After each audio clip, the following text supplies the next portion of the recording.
They were rich, powerful, and completely untouchable. Behind closed doors, they made choices that shaped the world, not for the better, but for profit. This is not just a story about Facebook. It is a story about greed, control, and the lies we were all told. While billions of us scrolled, liked, and shared, a silent war was being waged inside the company walls. One woman saw it all and decided to speak. Her name is Sarah Wynn-Williams. Her story is a warning. Careless People is not fiction. It is our reality, and it is darker than you think. It started in a college dorm room. Just a 19-year-old student, a computer, and an idea. Mark Zuckerberg launched the Facebook in 2004, a small social network meant only for Harvard students. But in just a few years, it exploded into something much bigger. What began as a fun way to connect with friends became a global empire that changed the way we talk, think, and live. By 2012, Facebook had over 1 billion users. That was not just a number, it was power. Real power. Political, social, emotional. They could influence what you saw, how you felt, even what you believed. And Facebook knew it. At the center of it all was Mark Zuckerberg, the boy genius turned billionaire CEO. Smart, focused, cold. People said he had a mission, to connect the world. But others said he had something else, a hunger to control it. In the early years, the world celebrated Facebook. It was seen as a symbol of innovation, freedom, and progress. People loved the idea of staying connected. But behind the glowing blue screens, something darker was growing. Inside Facebook's headquarters, the culture was fast, aggressive, and secretive.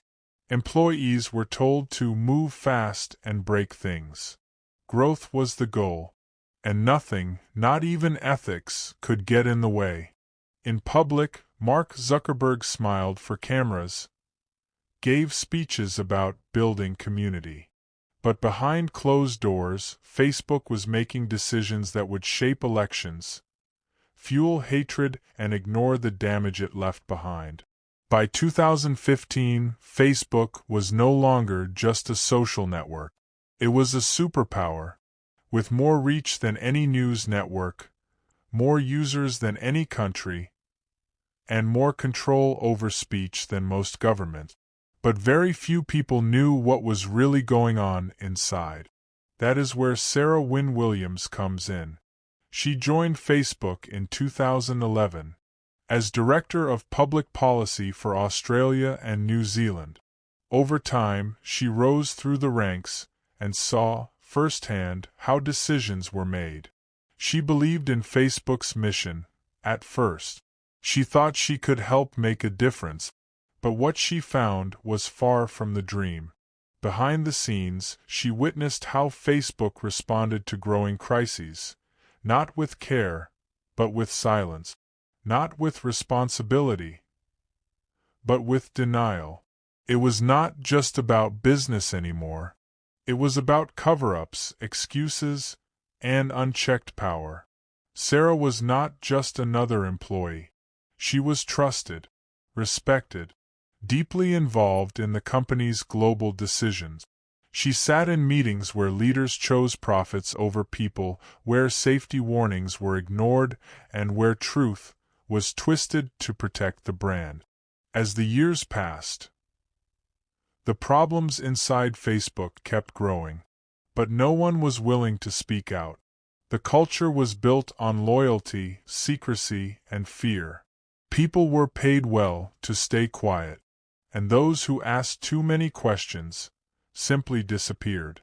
By the time Sarah left the company in 2017, she knew too much. She had seen too much, and she could not stay silent anymore. But exposing a giant like Facebook would come at a cost, a legal battle, a personal risk. and a fight against one of the most powerful companies in the world. Still, she decided to speak.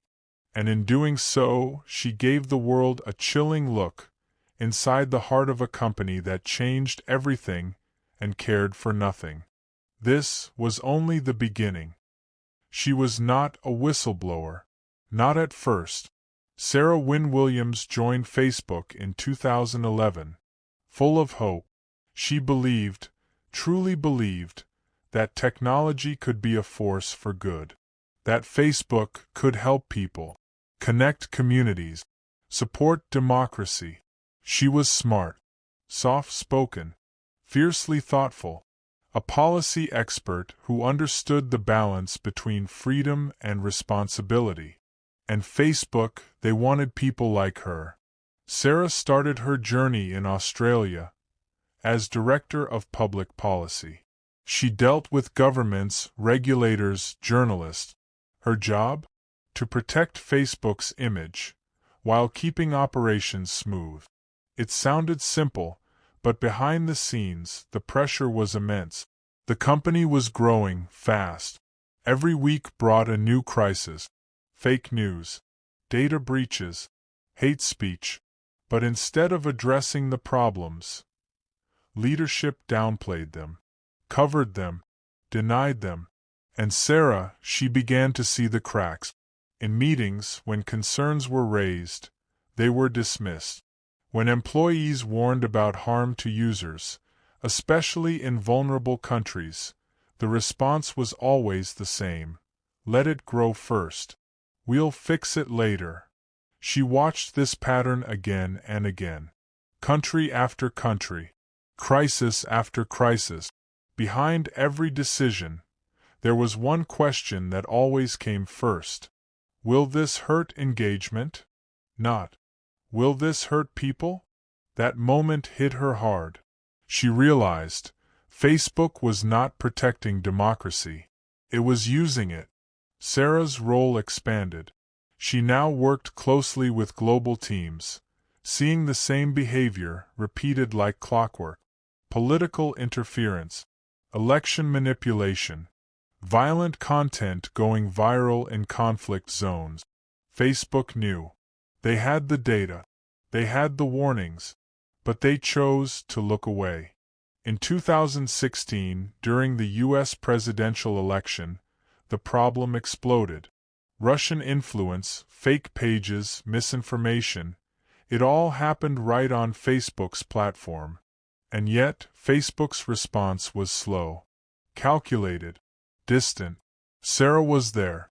She saw how internal teams begged leadership to act faster, to invest in safety, to prioritize truth over click. But each time, the message was clear. Do not upset the system. Do not affect growth. And so, nothing changed. That same year, Sarah attended global meetings with Facebook's top executive. What she heard, what she felt, disturbed her deeply. It was not just ignorance. It was indifference. Leaders refused to acknowledge how their platform was hurting people, especially in fragile democracies. Sarah knew this was not about business anymore. This was about ethics, morality, humanity. She tried. She pushed back. She raised red flags. But at Facebook, red flags were not welcome.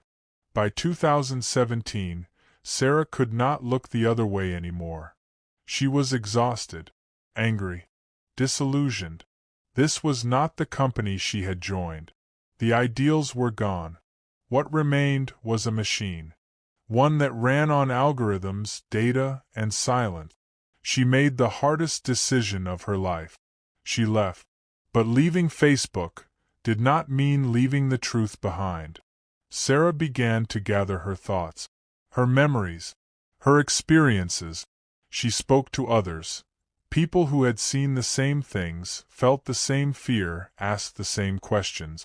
Together, they formed a picture of a company that had lost its way. A company run by careless people, with too much power and not enough conscience. Sarah knew she had a choice: stay quiet or speak out. She chose truth. Not for revenge, not for attention, but for accountability. She wanted the world to see what Facebook really was, and what it had become: a cautionary tale of greed, ambition, and silence. And so, her story began. It was supposed to be a quiet trip. A private Facebook delegation flying into Beijing. Polished suits, smiling faces. A mission to charm the Chinese government and open the doors to one of the world's most restricted markets. At the center of it all, Mark Zuckerberg. He had studied Mandarin. He had posed for photos jogging past Tiananmen Square. He had even gifted President Xi Jinping a copy of his own book. This was personal. Mark wanted Facebook in China badly. And the company? It was willing to bend, twist, even break. Sarah Wynn-Williams was not on that trip, but she saw what came next. She saw the internal document, the conversations, the panic, because behind the scenes, something had gone terribly wrong. The trip, meant to impress, backfired. Rumors swirled that Facebook had promised too much, offered too little. There were whispers that certain guarantees had been made to Chinese authorities, promises about censorship, data control, and surveillance. Promises that left senior staff stunned. When Sarah asked questions, she was told to stay quiet. One executive said, flatly, "Do not put anything in writing." That was the moment Sarah realized Facebook was not just playing politics, it was playing with its soul. To enter China, Facebook had to make a choice: stand for free expression or sell it. And the leadership? They leaned toward the deal. Sarah felt sick. Here was a company that claimed to fight for openness, free speech, human rights. But in the boardroom, it was all negotiable.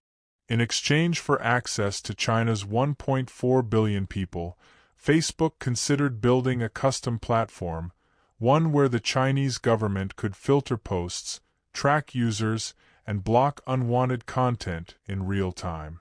A digital prison, with Facebook holding the keys. Some staff pushed back. "This is a betrayal," they said. "We are becoming the thing we promised to fight." But inside the company, money spoke louder than morals. The potential was massive. Billions in revenue, new advertising markets, untapped data. And so, the machine kept moving forward. Sarah could not ignore what she saw. She started asking louder questions. In meetings, emails, strategy calls. Each time, she was met with the same look: fear, frustration, silence. Because deep down, many at Facebook knew this was a line they should never cross. But no one wanted to be the one to stop it. Eventually, the China deal stalled. The government never gave full approval. Facebook never launched in the country. Not officially. But the damage was already done. Internally, something had changed. A boundary had been tested and found flexible. Leadership had shown that even the company's core values were negotiable. For Sarah, the China incident was more than a failed deal. It was a moral test, one Facebook had failed. It confirmed her worst fear. Facebook was not guided by principles. It was guided by opportunity.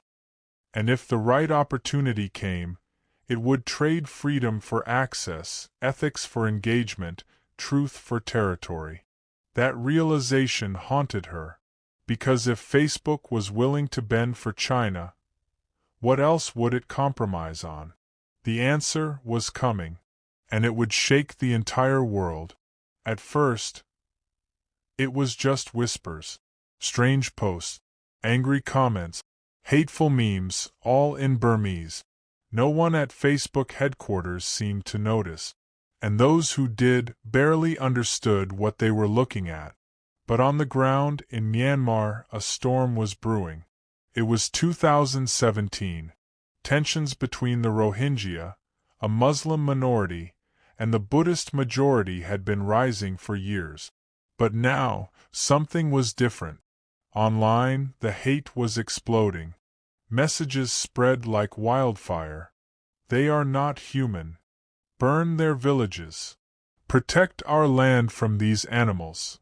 And the platform fueling it all was Facebook. For millions in Myanmar, Facebook was the internet. It was where people got their news, their gossip, their rumors, and their rage. And Facebook? It was watching. The company had been warned. Civil rights groups had sent reports, again and again, begging Facebook to act. They said the platform was being used to incite violence, to organize attacks, to spread lies that could and did get people killed. Sarah Wynn-Williams saw the reports. She read the headlines. She joined the calls. She listened as voices from Myanmar pleaded. You are giving hate a megaphone. Please, turn it off. But at Facebook, the response was chilling. We do not have enough Burmese speakers. We are looking into it. We are just a platform.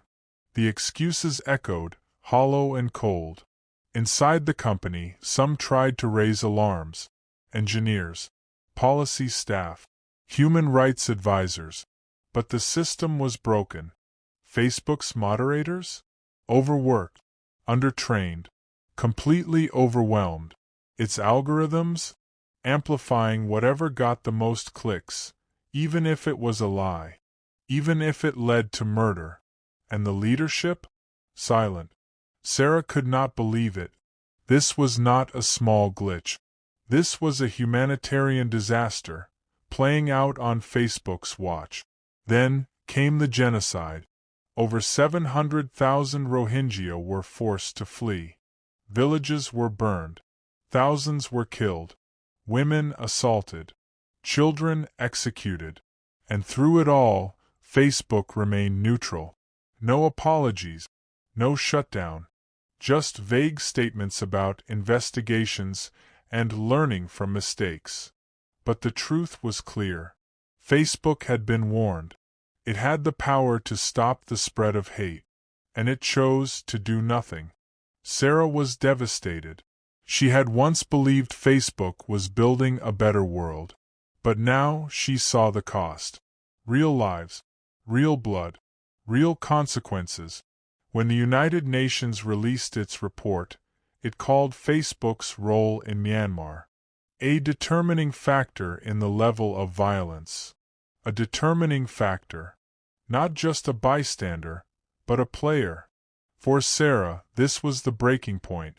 She looked around and saw a company wrapped in power, protected by wealth, driven by numbers, and utterly disconnected from humanity.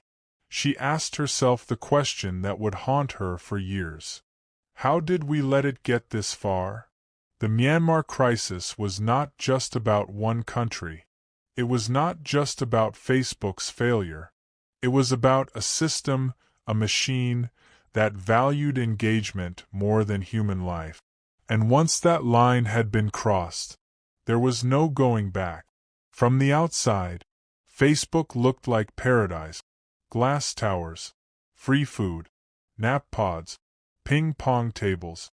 A modern-day utopia built for the best and brightest. But inside those glass walls, a darker truth was growing. A culture of fear, of pressure, of silence. Sarah Wynn-Williams knew it well. At first, she had believed in the mission. Connect the world, they said. Give people a voice. But slowly, that voice, her voice, began to shrink. Because inside Facebook, asking hard questions was not rewarded. It was punished. People whispered in hallways. Do not question leadership. Do not challenge decisions. Do not speak, unless spoken to. Meetings were carefully controlled. Dissent was frowned upon. And the message was clear. Loyalty was everything. If you raised ethical concerns, you were labeled not a team player. If you pushed back on power, you were seen as difficult. And if you tried to shine a light on uncomfortable truths, you became invisible. Sarah watched as brilliant minds, passionate people, slowly faded. They stopped asking, stopped caring, stopped fighting, because fighting meant isolation. One policy manager told her, through tears, "I feel like I am suffocating, like I have to check my soul at the door, just to keep my job." Another whispered, "I used to believe in this company. Now, I am just surviving it." And still the executives smiled. They gave TED Talks. They posted photos with world leaders. They used words like integrity, trust, transparency. But behind closed doors, it was a culture of control. Everything was measured. Every opinion tracked. Promotions? Based not on truth, but alignment, agreement, obedience. Even performance reviews were weaponized. If you questioned decisions, your scores dropped. If you stayed quiet, you soared. And the pressure? It was relentless. Work 12-hour days. Be on call. Smile. Hustle. Repeat. Because at Facebook, burnout was a badge of honor. Sarah began to feel the cracks inside her mind. The weight of pretending. The loneliness of seeing too much and saying too little. She was not alone. Whispers of depression, panic attacks, staff breakdowns. But therapy was taboo. Saying you were struggling? A sign of weakness. And so many suffered in silence. The company had created a culture that celebrated data and dismissed people. A place where truth was inconvenient and ethics optional. And through it all, the leadership stayed insulated. Surrounded by yes-men. Guarded by millions. Protected from the consequences of their own decisions. They lived in a different world, one of power, prestige, and profit. Sarah tried to speak up. She wrote memos, asked questions, requested changes. But every door she knocked on was quietly closed. She realized something horrifying. The toxicity was not a bug. It was the system. It was how Facebook kept control. Keep people scared. Keep them busy. Keep them quiet.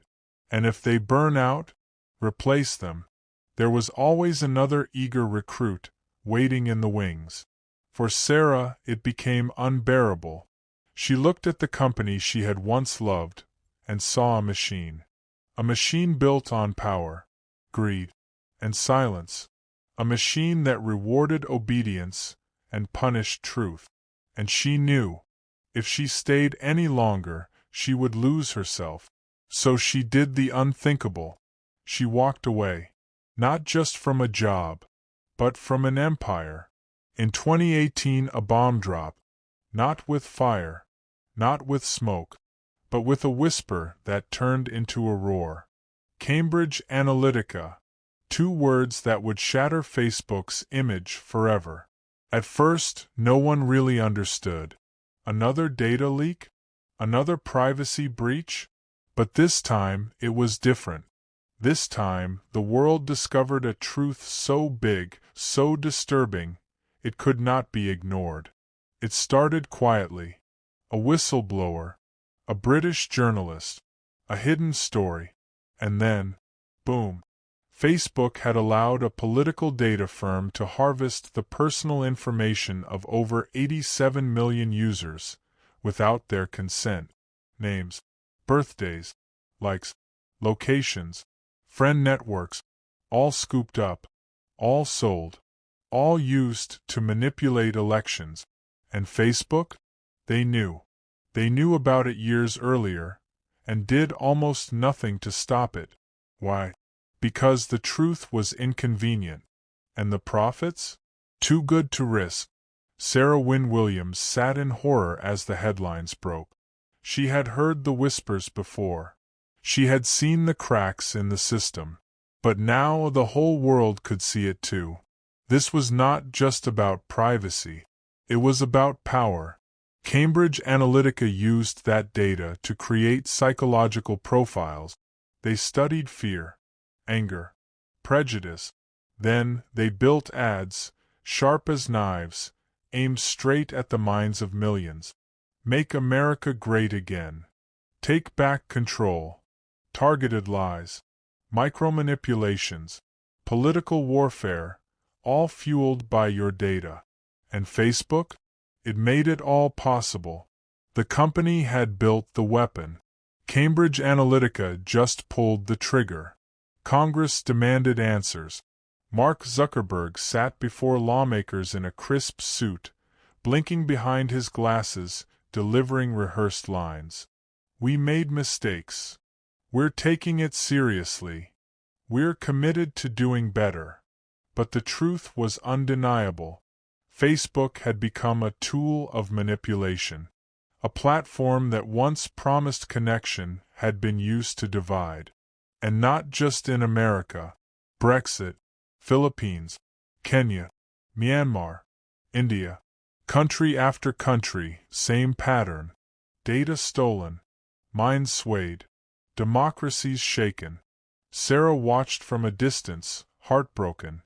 The mission she had once believed in had collapsed into corruption. And yet, inside Facebook, little changed. The leadership doubled down.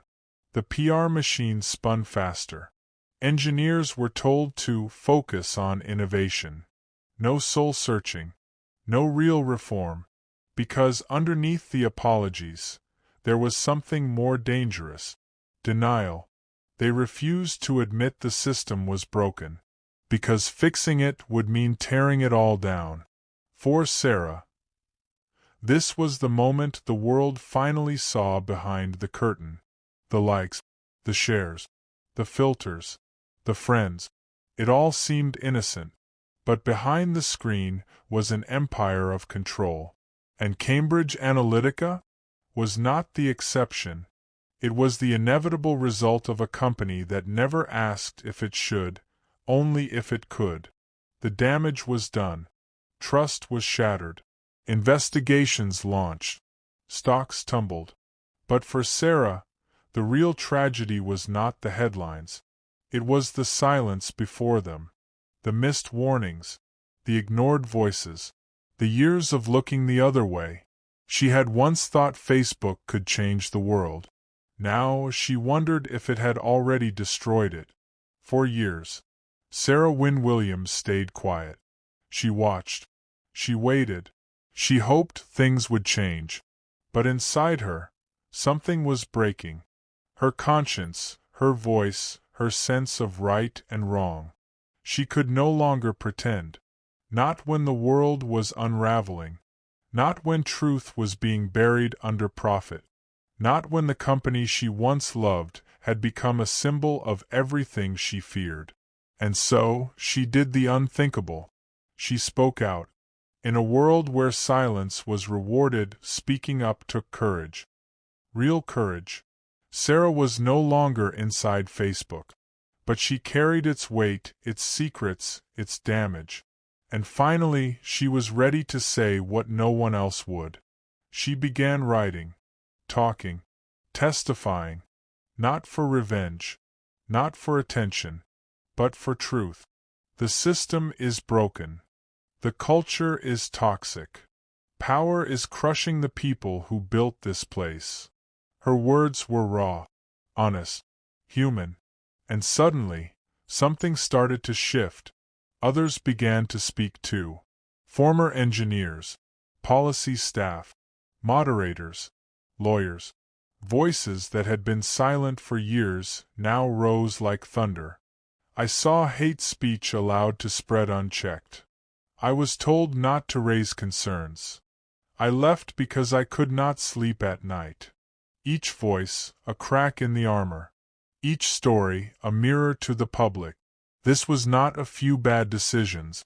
It was a pattern, a system, a culture, built to silence, built to serve power. Sarah became a symbol of something rare, something dangerous. Integrity. She was no longer afraid. Because fear is how they win. By keeping people silent, isolated, afraid to lose their jobs, afraid to be labeled difficult. But Sarah proved that speaking the truth, even when it costs you, is still the most powerful act in the world. Her voice echoed in tech conferences, courtrooms, newsrooms. And slowly the world started to listen. Because this was not just about Facebook anymore. It was about all of us. What kind of world are we building? Who controls the conversation? And what happens when those who see the truth stay silent? Sarah's decision to speak out opened a door, one that could never be closed again. It gave permission to question, to doubt, to stand up. And with every interview, every article, every quiet conversation behind closed doors, she was tearing down the lie that said, you cannot change anything. Because the truth is, you can. But it begins by breaking the silence. Not with anger, not with blame, but with courage. Real courage. Sarah's voice did not just expose the rot inside Facebook. It became a rallying cry for a better internet, a more ethical tech industry, a more human world. And that voice, once buried, now carried farther than she had ever imagined. The truth was out. The curtain had been pulled back. And for a moment, the world held its breath. What would happen next? Would justice follow? Would the system finally change? Would those in power be held accountable? For a few brief weeks, it felt possible. Headlines exploded. Facebook under fire. Lawmakers demand answers. Whistleblower calls for reform. Mark Zuckerberg stood before Congress. Under oath. Under pressure. He blinked. He paused. He promised. We will do better. We take responsibility. But behind the scenes, nothing truly changed. Not really. The machine kept turning. Profits kept rising. Users, billions of them, kept scrolling, liking, sharing, unaware that the system behind it all was still broken. Because here's the harsh truth. Exposing corruption is only the first step. The real battle comes after. Sarah knew that. Deeply. She watched as the media moved on.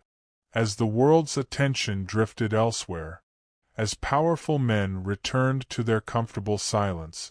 Inside Facebook, there were a few cosmetic changes, policy updates, public apologies, diversity hires, press statements, but the core? The toxic culture, the hunger for growth, the blind eye to harm, that remained untouched. And those who spoke out? They paid a price. Careers stalled. Reputations questioned. Some were called traitors. Others, disgruntled ex-employees. It was easier to discredit the truth-teller than confront the truth itself. Sarah felt it. That cold silence from former colleagues. That nervous distance from the industry. But she did not regret it. Not for a second. Because something else was happening quietly, powerfully, underneath the noise. People were listening.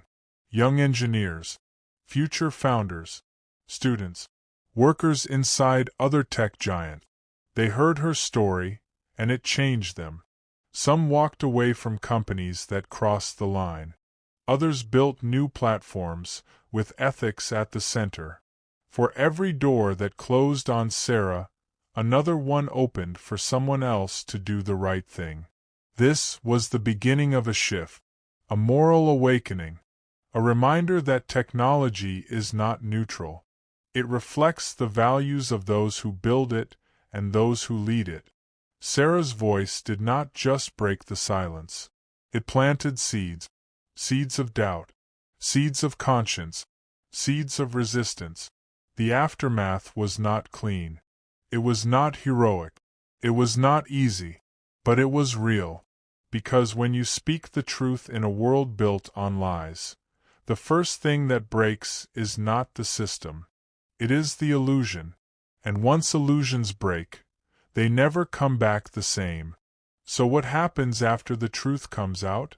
Discomfort, backlash, loneliness, but also courage, inspiration, change. Sarah understood that. She did not become a hero by choice. She became one because she refused to stay silent. And now, the path she cleared? It is open for others to follow. Power does not corrupt on its own. It grows in silence. It thrives in shadows. And it survives because too many look away. This is not just the story of Facebook. It is a story of people. People who lost their voices. People who were pushed aside. People who built something beautiful and watched it fall apart. The question is not whether technology failed us. The question is, did we fail each other? In a world chasing growth, we forgot about people. In the race for attention, we sacrificed truth. In our hunger for connection, we created isolation. But it does not have to end this way. Because we are not just users. We are not just employees. We are not just data points. We are the architects of tomorrow. And every decision we make, every silence we break, every truth we tell, shapes the world our children will inherit. Sarah Wynn-Williams, like many before her, chose to speak when it mattered most. She lost things, but she gave something back to all of us. A spark. A reminder that one voice can shake an empire. That courage is not found in titles or code. It is found in character. So now the silence is broken. The truth is known. And the question left is this. What will we do with it? Will we look away? Or will we choose to build something better? The future of technology is not just in algorithms. It is in ethics. It is in empathy. And it is in us. All of us.